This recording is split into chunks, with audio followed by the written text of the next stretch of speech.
In today's video, I'm going to teach you how to call a restaurant from your active Doordash order. If you ever need to confirm a special request, check on item availability, or clarify pickup timing, reaching the restaurant directly can save you time. Here's how to do it smoothly inside the Doordash app and what to expect along the way. Start by opening the Doordash app and heading to the Orders tab. This is where all of your current and past orders live. If you have an order in progress, it will be highlighted near the top with a status like preparing or confirmed. That's the one you want.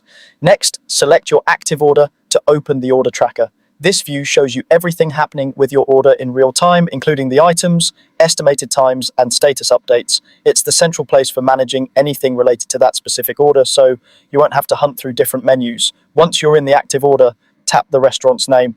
This opens the store details page. Think of it as the restaurant's profile for your order.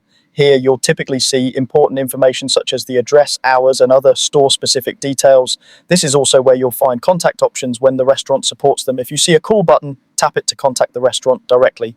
Depending on your phone, this may open your dialer or a masked number that routes the call securely. Be ready with helpful details like your first name and the order number shown in the app so staff can locate your ticket quickly.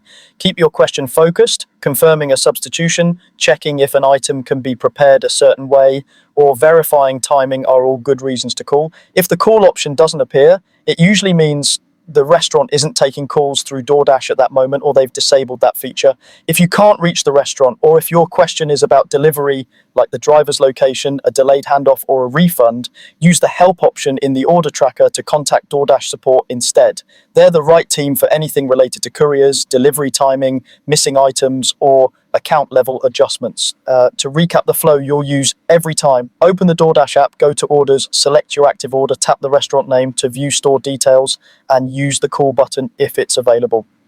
When calling isn't possible or your concern is delivery related, switch to help in the order tracker. That way, you'll always get the fastest path to the right assistance.